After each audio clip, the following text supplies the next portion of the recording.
quiero tocar un tema, o vamos a empezar a tocar una serie de temas, así como hicimos con el tema de la oración del Padre Nuestro. Quiero empezar también con otra serie que tiene que ver con la frase muy conocida, ser libres, verdaderamente libres, como dice la Biblia, que seamos verdaderamente libres. Y hoy vamos a tocar el tema creyentes en esclavitud. ¿Amén? Creyentes en esclavitud. De todo modo, yo voy a empezar a subir estos videos. El que lo quiera tener después me pide la dirección y yo le paso por correo, y bueno, ya pueden tenerlo en su celular para escucharlo de nuevo si quieren. Muchos creyentes, hermanos, no son verdaderamente libres porque no creen que pueden estar en la esclavitud. Ese es uno de los problemas de no ser verdaderamente libres, porque no creen que pueden estar en esclavitud. Muchos piensan que por ser cristianos no pueden estar en esclavitud. Y es un gran error, un gran error. Los cristianos podemos estar en esclavitud. Y el estar en esclavitud nos limita para servir al Señor. Y necesitamos capacitarnos en la palabra para poder remover esas ataduras que nosotros tenemos muchas veces para poder ser verdaderamente libres. Es una necesidad de todo cristiano. Pero esta noche les voy a mostrar en las Escrituras cómo el creyente sí puede estar esclavizado. Y para ello voy a darle tres respuestas o tres puertas que abrimos para estar esclavizados, que muchas veces abrimos para estar esclavizados, ¿no? Vimos hace poco como el orgullo, ¿se acuerda cuando vimos el pasaje de José? El orgullo o la soberbia es uno de los pecados que son puertas abiertas al pecado.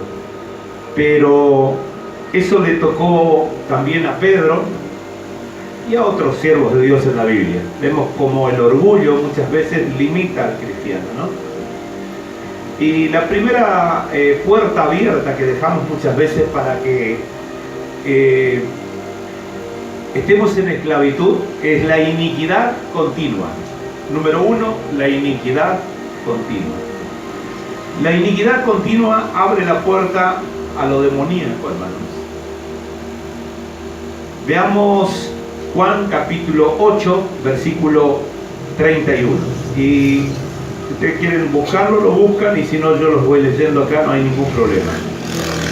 Juan capítulo 8, versículo 31. Antes de leer el 31, hermanos, quiero o recordarles que el 32 es muy conocido. Es muy conocido.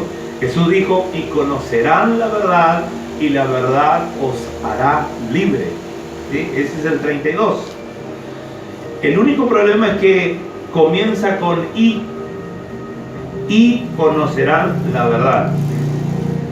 Y eso significa que está saliendo del versículo 31. ¿Sí? O sea, está saliendo de y, o sea, dice un versículo y después dice y conocerán la verdad. Están saliendo del versículo 31. Y no sabemos muchas veces, hermanos, con quién hablaba Jesús cuando dijo estas palabras. Y ahí vamos a leerlo, ¿no? Es por eso que hoy quiero tocar este tema, ¿no? Y hay que entender el versículo 31. Vamos al 31, entonces les leo. Juan capítulo 8, versículo 31. Dice así: dijo entonces Jesús a los judíos que habían creído en él. Estaba hablando de los creyentes. Porque si eran judíos pero habían creído en él, eran creyentes. Creído quiere decir creer, quiere decir creyente. O sea, habían creído en Jesucristo. Como nosotros creímos en Jesucristo, somos creyentes. ¿Sí? De ahí viene la palabra creyente. Entonces dijo entonces Jesús a los judíos que habían creído en él: si vosotros permaneciereis en mi palabra, seréis verdaderamente libres. Verdaderamente mis discípulos, perdón. Seréis verdaderamente mis discípulos. Y el 32, el que le dije recién, dice, y conoceréis la verdad, y la verdad os hará libre. Y el 33 dice, le respondieron, linaje de Abraham somos, y jamás hemos sido esclavizados o hemos sido esclavos de nadie. ¿Cómo dices tú seréis libres? Dice, analicen bien, hermanos, analicen bien. Fíjense, le habló a su gente, los que habían creído en él. Después le dice, la verdad os hará libre. Y ellos le responden, dice, linaje de Abraham somos, o sea, son hijos de Abraham, descendientes de Abraham, ¿sí? Somos, y jamás hemos sido esclavos de nadie. ¿Cómo dices tú seréis libres? Esta es la mejor demostración, hermanos, de la Biblia, que hay personas en esclavitud y no saben que están esclavos. Es la mejor demostración. Que hay muchos cristianos hoy en día que están en esclavitud y no saben que están esclavos. O que estamos, o que yo me incluyo. ¿Me entienden? A lo que Jesús le estaba hablando era a los judíos, a su propia gente, a los que habían creído en Él. Tendrán que permanecer, le estaba diciendo en estas palabras, tendrán que permanecer en mis palabras si quieren ser verdaderamente libres. Hijos míos, busquen de permanecer en mi palabra si quieren ser verdaderamente libres. Y después esos judíos o creyentes dijeron algo que para mí es la más chistosa palabra que existe en la Biblia. Ellos dijeron, le respondieron, linaje de Abraham somos, y jamás hemos estado o hemos sido esclavizados de nadie. ¿Alguna vez leyeron el Antiguo Testamento ustedes?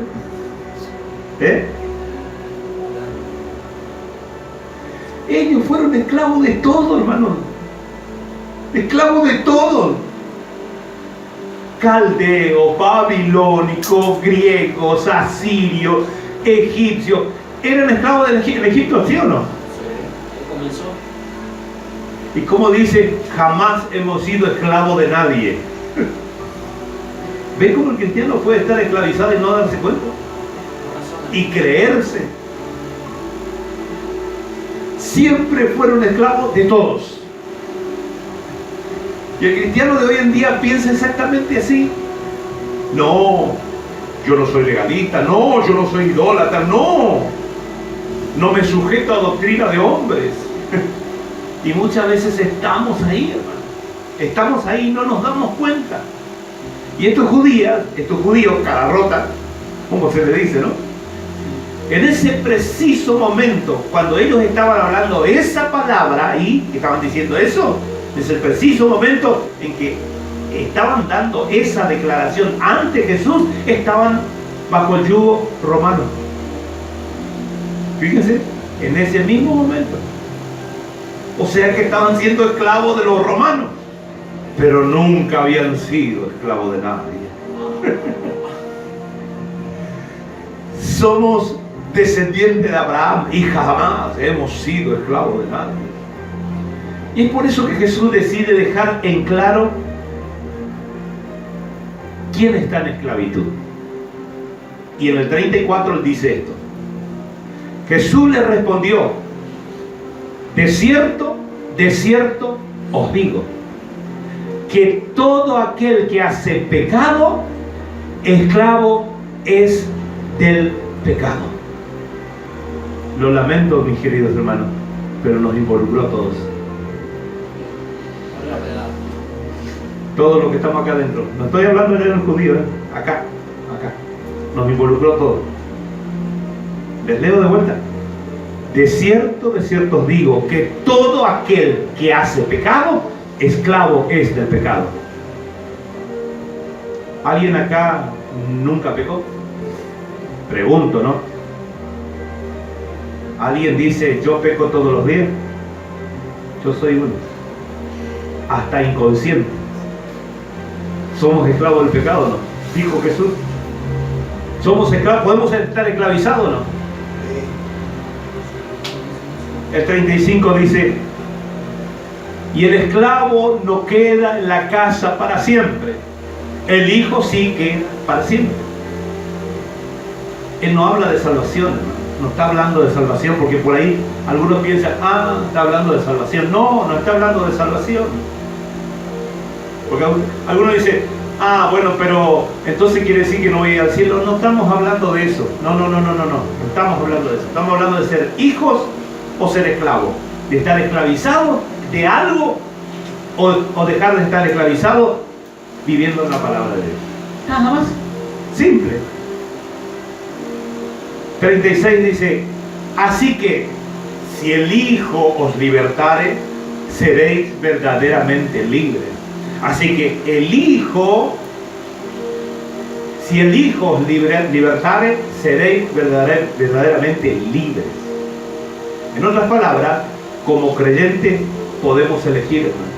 Podemos elegir caminar en la condición de hijos o caminar en la condición de esclavos. Fíjese, les leo el versículo para que usted entienda y no diga el pastor está diciendo palabras que no tienen sentido. Mire, esto lo está diciendo. ¿Quieren caminar sin ser esclavos? Caminen sobre mi palabra. ¿No quieren caminar sin ser esclavos? Sigan siendo esclavos. Leyendo mi palabra inclusive, porque algunos leen la palabra, pero no viven la palabra. ¿Me entienden? Entonces son esclavos, conociendo aún la palabra. Dice así. Así que si el Hijo os libertare, seréis verdaderamente libres. Así que si el Hijo os libertare, seréis verdaderamente libres.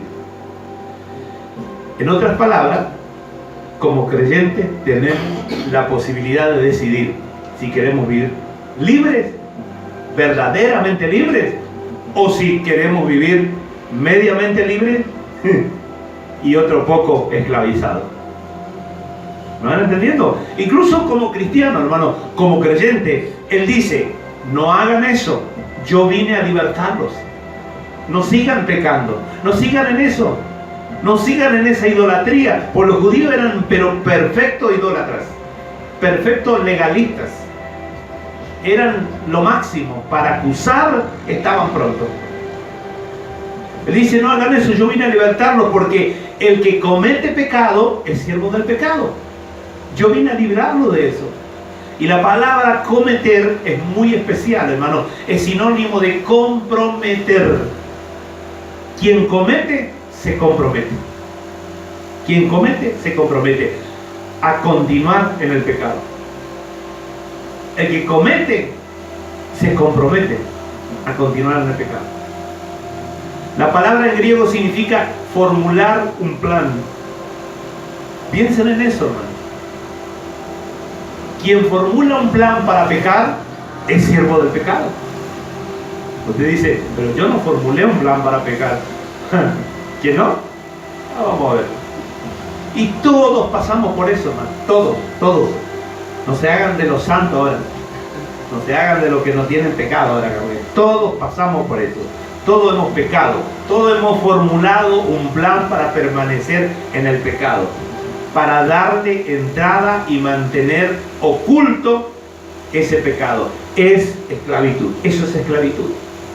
No es debilidad, es esclavitud, hermano. Veamos Romanos capítulo 6, versículo 16. Romanos capítulo 6, versículo 16.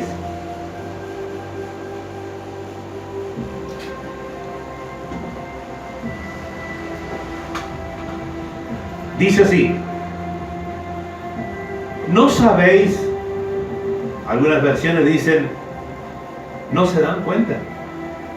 ¿No sabéis que si os sometéis a alguno, o a alguien, mejor dicho, a alguien como esclavo para obedecerle, sois esclavo de aquel a quien obedecéis, sea del pecado para muerte o de la obediencia para la justicia? Entonces esclavo representa atadura. Muchas veces estamos atados, hermanos, y no nos damos cuenta. Y aquí les habla a los creyentes, no está hablando a ningún impío, a los que no conocen la palabra, a los que no son hijos de Dios, está hablando a los creyentes. Él dice, ustedes saben a quién van a servir. O siguen al pecado y eso los conduce a la muerte, o sirven a la obediencia que le lleva a la justicia. Les leo de vuelta para que me entiendan. ¿No sabéis o no se dan cuenta que si os sometéis a alguien como esclavo para obedecerle, sois esclavo de aquel a quien obedecéis, sea para muerte o sea para justicia? Clarito. Pablo dice, no uses tu libertad como una ocasión para la carne. Eso dice Pablo también. Sino que hagan planes para dejar de pecar. Y un buen plan para dejar de pecar es confesar el pecado. Ese es un buen plan. Cuando nosotros nos arrodillamos delante del Señor y decimos, Señor, yo me reconozco pecador. Pero no me reconozco pecador en general, porque eso es fácil decir. Es reconocer cuál es el pecado que estamos teniendo. Señor, yo me reconozco pecador. Siento que esto no estoy haciendo bien y creo que es un pecado, Señor. Te confieso para que me hagas libre. Entonces el Señor nos libera. Eso es formular un plan para dejar de pecar. Y Dios nos va a ayudar. Ninguno de nosotros, hermano, si golpean en nuestra casa y si vemos que cuando golpean nuestra puerta, algunos tienen la mirillita esa para mirar, otros no tienen, algunos miran por la rendija, no sé, lo que sea. Si golpean nuestra casa, ¿sí? Nosotros miramos, o miramos por una cortina algo, y vemos que afuera hay un tipo, todo de negro, con una máscara, con una palanca, con una pistola y un cuchillo en la mano, no le vamos a abrir la puerta. No vamos a ser tontos, ¿no es cierto? Muy simple.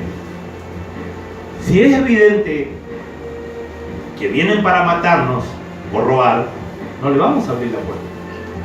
Si alguien mira pornografía, eso es lo que hizo. Si alguien está mirando pornografía hoy, eso es lo que hizo. Le abrió la puerta a Satanás. Pero un día comenzó, porque dijeron, no pasa nada, mirar desnudo, porque no es una pornografía declarada.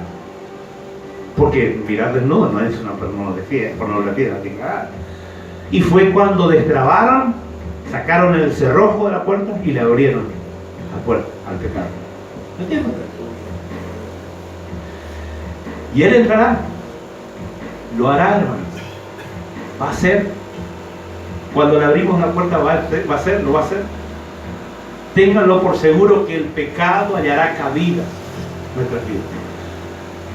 La número 1 es la iniquidad continua, dijimos, ¿no? La número 2 es enfermedad continua. Enfermedad continua.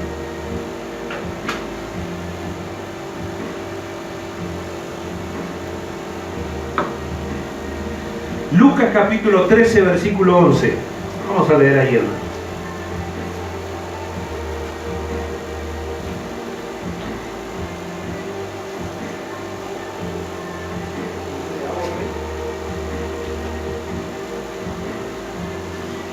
Lucas capítulo 13, versículo 11.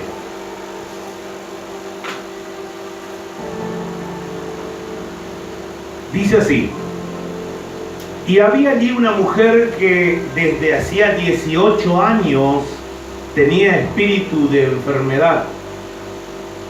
La Biblia nos dice que hay un espíritu de enfermedad. ¿Está diciendo acá? ¿Vieron? Espíritu de enfermedad. Lo leí en la Biblia. Si ustedes anotaron, después leanlo en su casa. Está escrito. No estoy diciendo yo. Existe el espíritu de enfermedad. Dice, y andaba encorvada y en ninguna manera se podía enderezar. El versículo 12. Cuando Jesús la vio, la llamó. Esto fue raro porque por lo general siempre ellos le llamaban a Jesús. Pero acá vemos que Jesús la llamó a ella. ¿Sí? Y le dijo, mujer, eres libre de tu enfermedad. Él le llama porque sabe que ella es una de los de ellos. Era una de los judíos. El 13 dice, y puso las manos sobre ella. Y esto también es lindo para aprender. Piensa en la iglesia que le empujan y le empujan a ver si le hacen caer allá. Bueno, puso las manos sobre ella, no dijo que lo empujó. Yo no creo que le haya empujado a la ancianita esta, encima que estaba encorvada, le tiraba al suelo, mal, le reventaba a la pobre. No, puso las manos sobre ella. No dice que cayó ni nada. ¿Me entienden? Dice, y puso las manos sobre ella. Y ella se enderezó luego y glorificaba a Dios.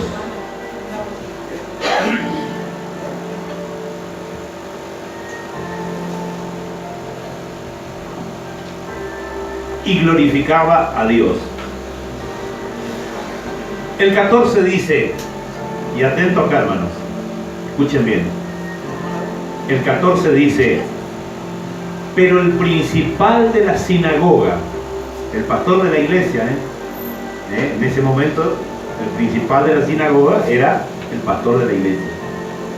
Pero el principal de la sinagoga, enojado, fíjese, mire, hermano, Jesucristo, el Hijo de Dios, estaba sanando una enferma, y el principal de la sinagoga, el pastor de la iglesia. Por eso yo digo, entendamos, hermanos, que cualquiera puede estar esclavizado.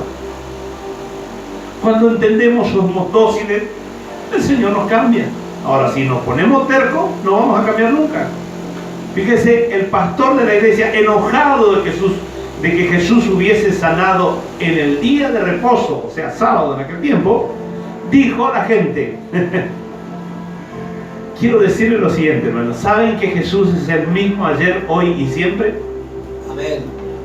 Bueno, quiero que sepa que los legalistas son los mismos ayer, hoy y siempre también.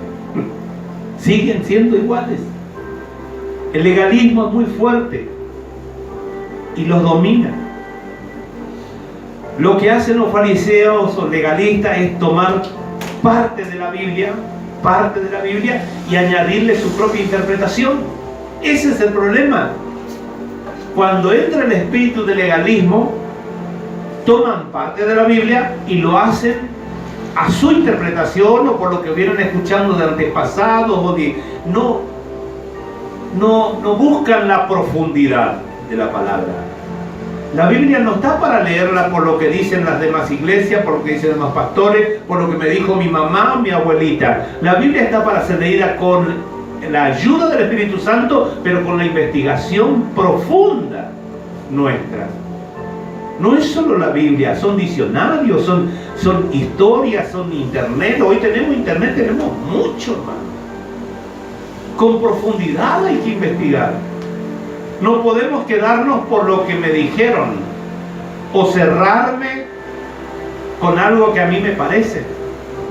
Yo nunca me quedé quieto con una palabra, nunca. Siempre la investigué. Así he tenido 10 interpretaciones de la misma palabra, porque siempre me fui a ver cuál era la que realmente podía coincidir con lo que decía la palabra, y cuando el Espíritu me decía es esa, ahí sentía que era esa. No podemos quedarnos con una interpretación. La Biblia, estos leían la Biblia y torcían su interpretación. Los judíos estos, los fariseos, eso es lo que estaban haciendo. 6 días hay en que se debe trabajar, ¿sí? ¿Dice la Biblia eso? 6 días hay en que se debe trabajar, ningún problema. Está escrito. Muy bien. Ese es el 4º mandamiento que está en las Escrituras, el 4º mandamiento. Pero cuidado con la interpretación que le damos, hermano. Cuidado con la interpretación que le damos. En esto, pues, venid y ser sanado, y no en día de reposo. 6 días hay, ¿sí? En esto, pues, venid y ser sanado, y no en día de reposo. Esta era una mujer, hermanos, que estaba sufriendo hacía 18 años. No era de ayer, de anteayer, o la semana pasada ya le agarró una gripe y dijo, ay, yo necesito ser sanada y que más vale que me sane en día sábado, porque el sábado voy a la iglesia y más vale que me sane porque yo no aguanto más esta gripe. No, eran 18 años de sufrimiento. Y él dice, venga otro día, hermana, que capaz que otro día capaz que va a haber una prédica de sanidad para usted. Eso es lo que está diciendo el pastor de la iglesia. No, Señor, no. Que venga otro día. Hoy es sábado. Ay, mi Dios. Otro día va a haber prédica. Era ridículo lo que estaba diciendo ese hombre. Y el Señor le dijo, tratando de ser un buen político, como el político de hoy en día, ¿no? Dando un buen discurso de campaña, le dijo, hipócrita. Bien simple, bien directo así, hipócrita. Nosotros hoy decimos hoy tonto, payaso, pavo, y parece fuerte, pero es más o menos lo mismo lo que le dijo Jesús. Hipócrita, le dijo. Es como decir hoy, payaso, pavo, tonto. Es así, algo así. Cada uno de vosotros no desata en el día de reposo su buey o su asno del pesebre y lo lleva a beber. No hace eso. Un animal, que no menospreciamos el animal, pero ¿no vale más una vida humana que un animal? Ah, pero el animal puede tomar agua, pero esta mujer que siga enferma. Y a esta hija de Abraham dice, ¿hija de quién era? De Abraham. O sea, que era cristiana, que era creyente, era de la descendencia de Abraham. Y a esta hija de Abraham, que Satanás había estado atado 18 años. ¿Era creyente o no era creyente? ¿Estaba atada o no estaba atada? ¿Estaba con un yugo, sí o no? ¿Estaba esclavizada? Entonces el cristiano puede estar atado.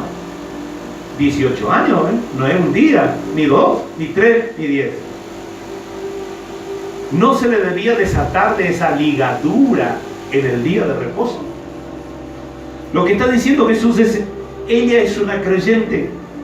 Al decir hija de Abraham, que ha estado en esclavitud por 18 años, tenía un espíritu de enfermedad. Lo que dijimos, ¿cuál era lo otro? Espíritu de enfermedad. Y con esto no estoy diciendo que cada que usted se enferma tiene un demonio, no estoy diciendo eso, ¿eh? Adiós, hermana, que Dios lo bendiga y lo guarde en el camino. Con esto no estoy diciendo que cada que usted tiene una enfermedad tiene un demonio. No. No quiero decirle que cuando va a estornudar diga ¡el demonio! No, tampoco así, tampoco la pavada. Lo que digo es que a veces en la Biblia, los demonios traen enfermedad. Tiene sentido, mejor dicho, que si son ladrones, una de las áreas que quieran robar sea la salud. Tiene sentido, ¿cierto? Y eso es bueno. Que si esto está ocurriendo, es espiritual. Y si es espiritual, Cristo se encarga de sacarlo, o se encarga de eso. Está en todos los evangelios, vamos a ver muchas historias de esto, que hay personas que han tenido un espíritu que les trae una enfermedad. Allí vamos a encontrar palabras al respecto de sanidad contra la opresión del enemigo en los evangelios. En Hechos capítulo 10 versículo 38, dice, como Dios ungió con el Espíritu Santo y con poder a Jesús de Nazaret, y como éste anduvo haciendo bienes y sanando a todos los ¿quién? Oprimidos por el diablo, porque Dios estaba con él. O sea, había gente oprimida por el diablo. El 11 dice, y hacía Dios milagros extraordinarios por mano de Pablo. Esto es Hechos 19:11. Hechos 19:11. Que el día anterior es 10:38 y este es 19:11. Y hacía Dios milagros extraordinarios por manos de Pablo. El 12 dice, de tal manera que aún se llevaban los enfermos los paños o delantales de su cuerpo, y las enfermedades se iban de ellos, ¿y qué más? Y los espíritus malos salían. Cristianos que venían al culto. Estas personas no solo fueron sanadas, hermanos, de su enfermedad, sino que los malos espíritus se iban de su cuerpo, de su mente, de sus corazones, de su alma. A veces abrimos una puerta y ni siquiera lo sabemos. A veces abrimos una puerta y ni siquiera lo sabemos que estamos con un demonio encima. Hay muchas personas que creen que la enfermedad, por ejemplo, es algo normal en su vida. No, yo estoy enfermo, pero es normal. Está todo bien, porque es hereditario, porque esto, por un montón de cosas. Creen que Dios sana. Sí, creen que Dios sana, pero creen que esa sanidad es en el otro, no en mí. El otro sí puede sanarse, yo no. En otras palabras, están creyendo una mentira. Porque creen para los demás, no para ellos. Y ahora vamos a la tercera puerta, que se llama influencia continua. Influencia continua.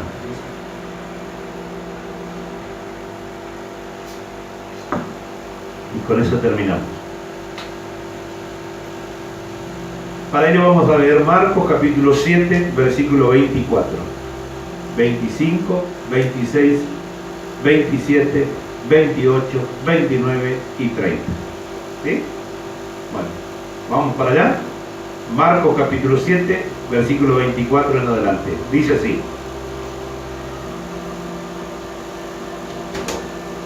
Levantándose de allí, se fue a la región de Tiro y de Sidón.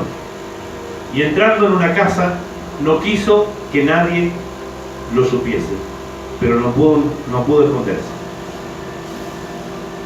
Porque una mujer cuya hija tenía un espíritu inmundo, luego que oyó de él, vino y se postró a sus pies.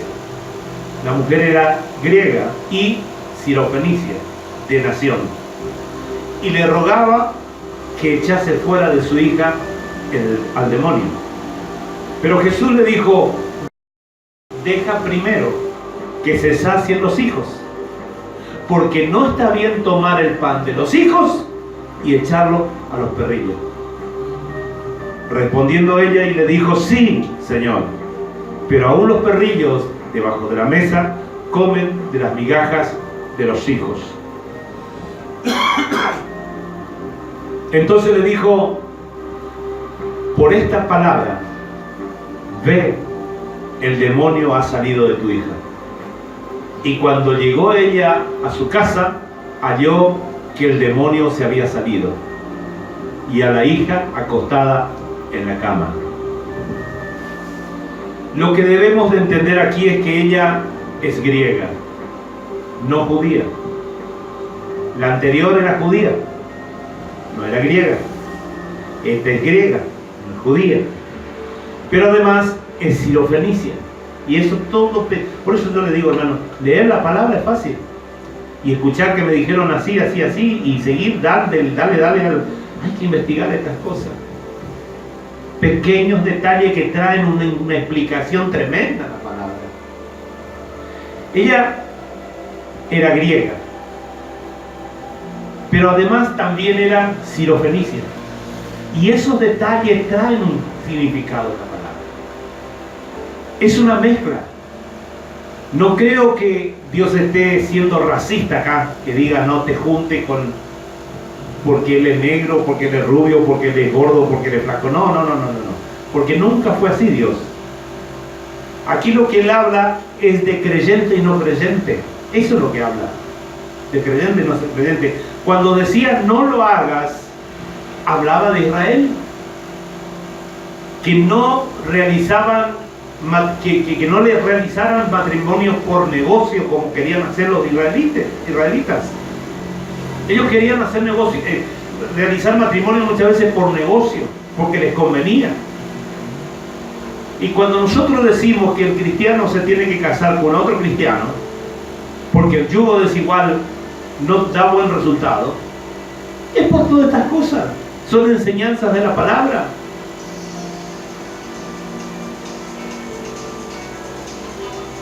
Porque al casarse, sus dioses vendrían también con ellos.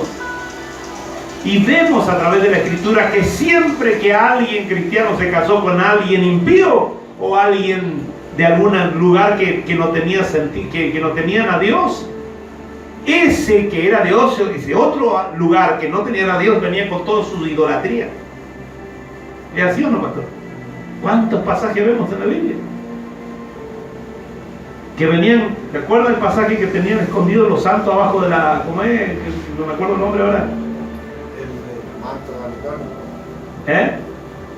El manto babilónico. No, y claro que cuando cuando venían escapando de Egipto y que Dios le reveló a Moisés que estaban abajo, tenían todo escondido la idolatría abajo de la tierra, tapado con cosas, con brazadas y todas esas cosas. No me acuerdo el nombre de él. Él predicó hace poco de ese tema. Entonces vienen con sus dioses. Ellos no se desprenden de sus dioses.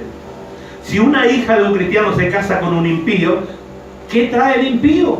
Trae sus malas costumbres, sus idolatrías dentro de su corazón. No lo vamos a ver quizás en una estatua o una estatuilla, pero vamos a ver dentro de su corazón una idolatría que tiene. ¿Me entienden? Pero cuando él habla a esta mujer debemos de entender algo. Ella era sirofenicia y Tiro era Fenicia. Tiro era Fenicia y Fenicia era considerada por los teólogos de aquellos tiempos como la sede del paganismo. Eran todos paganos. Le voy a recordar de alguien que nació en Fenicia. A ver si ustedes van a entender un poquitito. Jezabel. Jezabel era en Fenicia. Una tierra idólatra totalmente. Vivían lleno de idolatría, de rituales diabólicos todo el tiempo. Y Jezabel se casó con Acab, ¿se acuerdan? Y trajo la brujería y sus dioses con ella. Acab era un cristiano porque se tuvo que casar con una que no era cristiana. Vino con todas esas cosas. Ustedes saben cómo terminó la historia. Terrible. Fenicia era la sede del ocultismo y del paganismo. Esta mujer era sirofenicia. Ciro significa Siria. Y Siria, a lo largo de la Biblia, vamos a ver que su significado es orgullo. Siria es orgullo. En muchos pasajes de la Biblia, vamos a ver cuando habla de Siria, habla de orgullo. Orgullo, brujería, ocultismo. Esta mujer salió de un pasado oculto y su hija tenía demonios porque venía de ese lugar. Entonces ahí es cuando nosotros tenemos que hilar finito para entender la palabra de Dios. Buscar para acá, diccionario, investigación. A ver, pero Fenicia, ¿de dónde viene la palabra Fenicia? Ser curioso. Tenemos que ser curiosos. Curioso. Yo siempre, ¿sabes por qué yo aprendí mucho en la vida? Yo no me creo no saberlo todo, ¿eh? Hay muchos que saben mucho más que yo y que me encanta escucharlo, porque saben. Pero ¿sabes por qué yo siempre aprendí mucho? Porque yo nunca me quedé con una palabra que no conozco.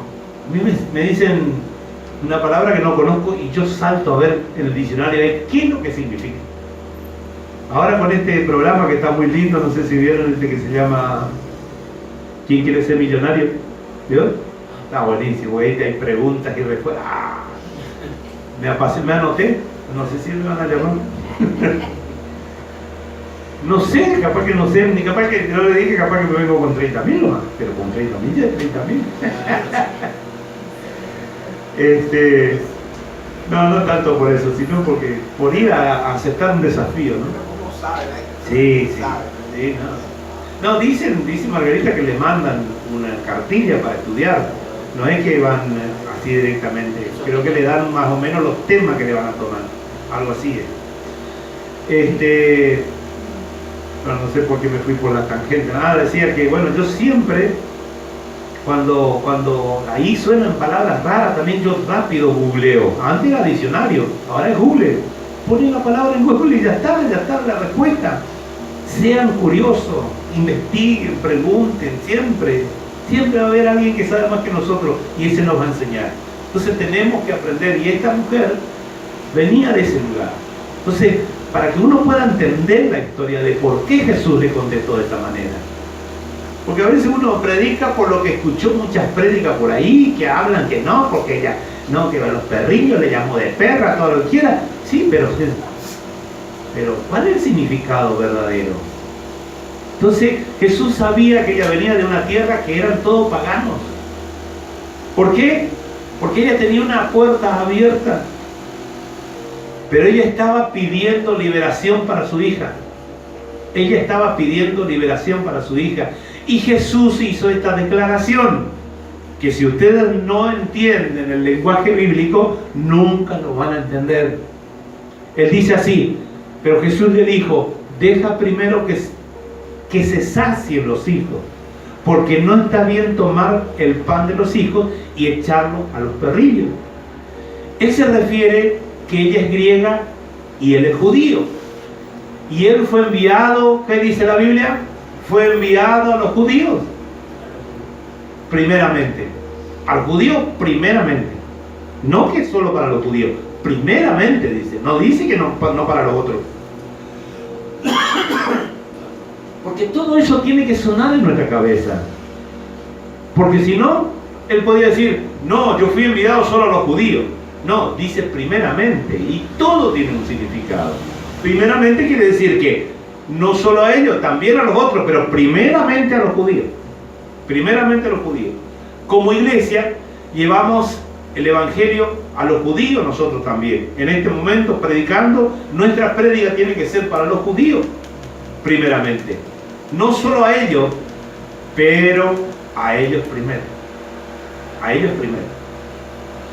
Él no les niega la entrada.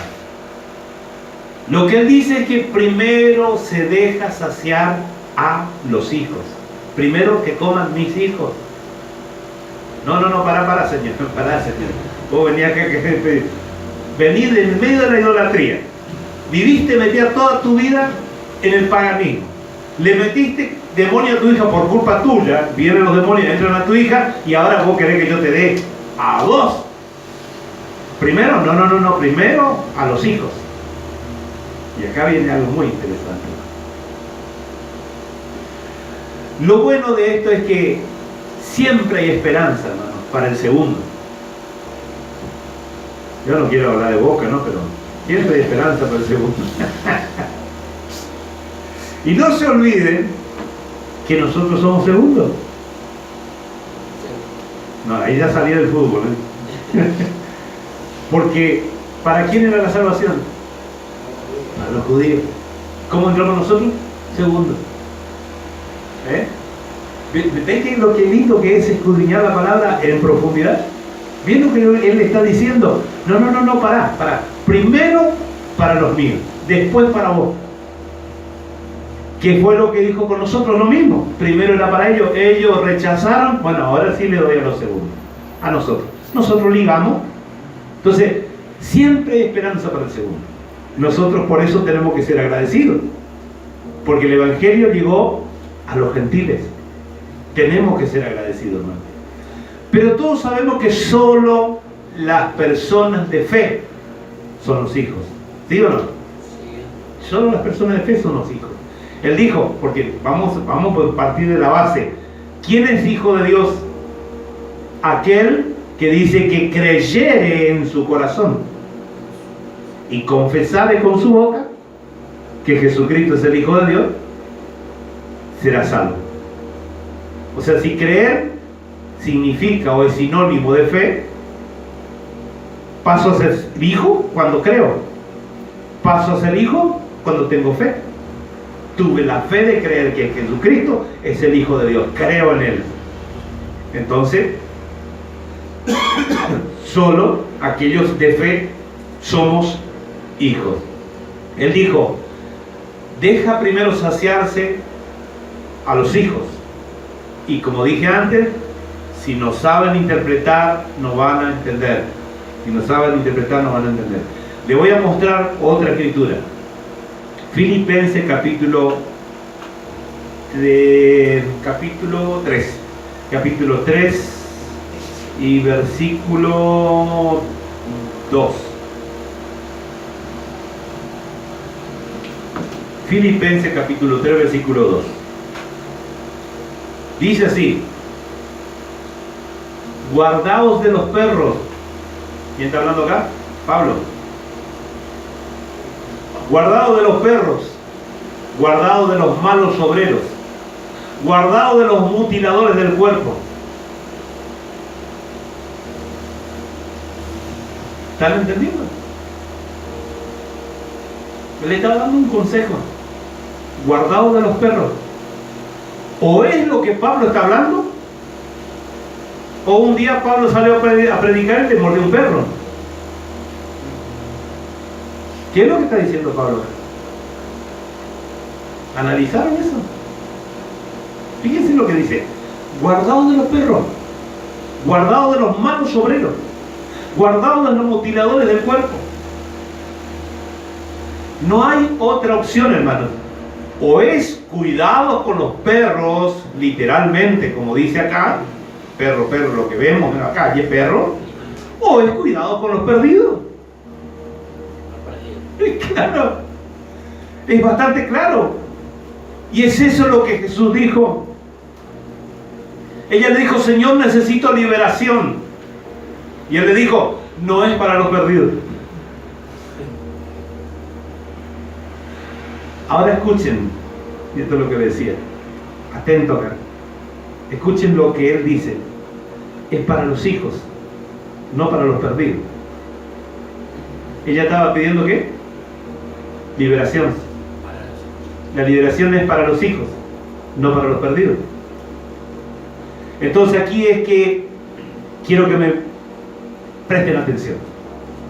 Si los hijos no pueden estar esclavizados, ¿por qué dijo que es para los hijos? ¿Me están escuchando? No es bueno quitar el pan, la liberación de los hijos. Lo que él está diciendo es: debes creer en el Mesías para recibir liberación. Yo soy el que trae la liberación. Para obtener liberación debes creer en mí. O sea, es para los creyentes. ¿Quién puede estar atado? Creyente. ¿Quién puede estar esclavizado? Los creyentes. O sea, Jesús no va a dejar de liberar a un impío. Si tiene que liberar, lo va a liberar. Pero la liberación es para los cristianos. Es eso lo que está diciendo. La liberación que ella está pidiendo no es para personas perdidas. Y si los hijos no necesitan liberación, ¿por qué había de ser para nosotros? Si los hijos no necesitamos liberación, como muchos creen por allí: no, yo soy hijo de Dios, no puedo estar atado. No, yo no puedo estar endemoniado. Yo no puedo.